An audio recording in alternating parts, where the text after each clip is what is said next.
Hello friends, स्वागत आहे तुमचं पुन्हा एकदा बाईटची प्रणू चॅनल मध्ये।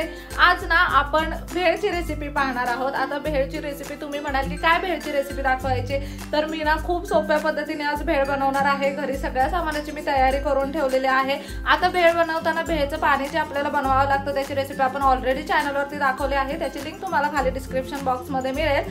आता ना आपण मस्त चटकदार आंबट गोड अशी भेळ बनवणार आहोत खूप सोप्या पद्धतीने। आज ना मला भेळ खायचं खूप जास्त क्रेविंग होतं, म्हटलं भेळ बनवावी आणि तीच तुमच्यासोबत सुद्धा शेअर करावी। चला तर मग अजिबात उशीर न करताना आपण मस्त अशी पटकन भेळ बनवून घेऊयात।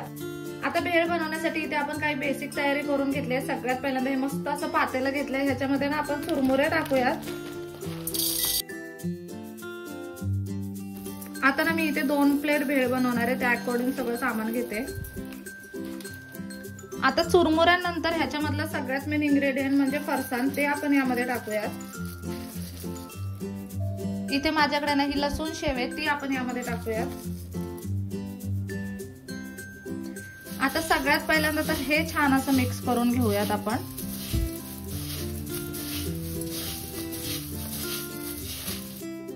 यामध्ये आता बारीक चिरलेला कांदा टाकायचा आहे, बारीक चिरलेला टोमॅटो टाकूयात। इथे ना ही मटकी उकडून घेतली आपण मीठ टाकून, ती टाकूयात। थोडीशी कोथिंबीर मी आता टाकणार आहे आणि थोडीशी गार्निशिंग साठी ठेवणार आहे। ही ना वाटलेली हिरवी मिरची आहे, हिरव्या मिरचीचा ठेचा अर्धा चमचा हा मी टाकणार आहे, कारण हा भयंकर तिखट असतो।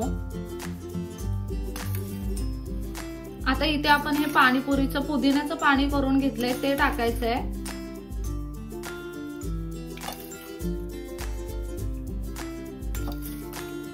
मस्त अशी ओली भेळ बनवणार आहे आपण, त्यासाठी हे सगळं पाणी यामध्ये टाकते मी। इथे ना ही चिंच खजुराची चटणी करून घेतली आपण, ह्या सगळ्याची लिंक तुम्हाला डिस्क्रिप्शन बॉक्स मध्ये मिळून जाईल। पाणीपुरीचं पाणी किंवा भेळचं पाणी आणि चिंच गुळाची चटणी ह्याची रेसिपी मी खाली डिस्क्रिप्शन बॉक्स मध्ये टाकलेली आहे। 1 चमचाभर हे टाकूयात। आता हे सगळं ना छान असं मिक्स करून घ्यायचंय आपल्याला।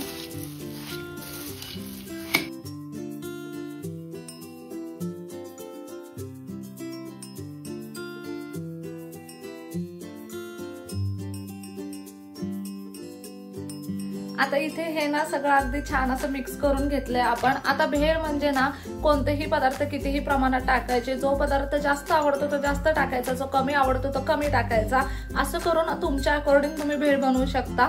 आता मी ना मला जशी आवडते तशी भेळ तुम्हाला दाखवते। आता हे सगळं मी टाकून घेतलं। तो जो मिरचीचा ठेचा आपण टाकलाय ना, तो सुकी भेळ असू दे नाहीतर ओली भेळ असू दे, इतका कमाल लागतो ना खायला। आता अजून काही इन्ग्रेडियंट्स आपण यामध्ये टाकणार आहे। भेळ असेंबल करायची सुद्धा एक पद्धत असते, जेवढ्या छान पद्धतीने तुम्ही ती प्रेझेंट कराल ना तेवढी ती खायला छान लागते।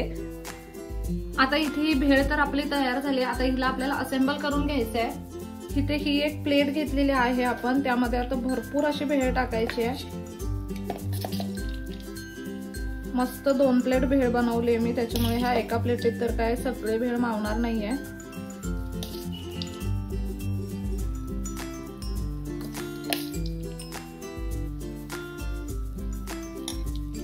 छान असा भेळचा डोंगर करून घेतलाय आपण इथे।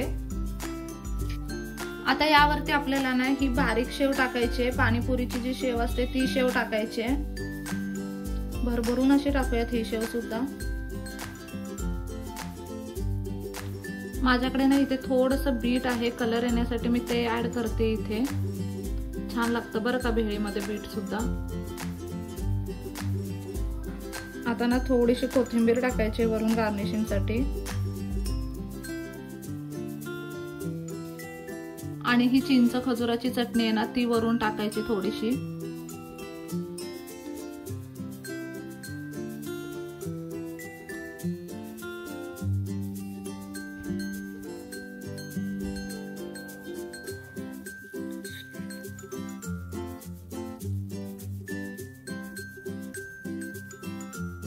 इथे तुम्ही पाहू शकता कसली इन्स्टंट अशी ही भेळ आपण बनवली आहे। तुम्ही ना अशी भेळ जर घरी बनवून खाल्लीत ना तर मार्केट मधली भेळ कधीच खाणार नाही, इतकी कमाल बनते। आणि खूप सोप्या पद्धतीने भेळ आपण बनवलेली आहे।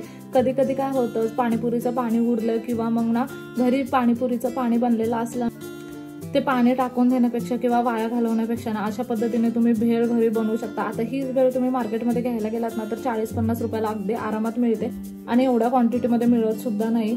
घरी ना खूप कमी खर्चामध्ये खूप छान छान पदार्थ अगदी सोप्या पद्धतीने होऊ शकतात। किती सुंदर दिसते ही भेळ। आता तुमच्याकडे ना जर डाळिंबाचे दाणे असतील ना तर ते सुद्धा तुम्ही भेळवरती टाकू शकता, अगदी कमाल लागतात ते सुद्धा। आपण लगेच टेस्ट करून बघूया।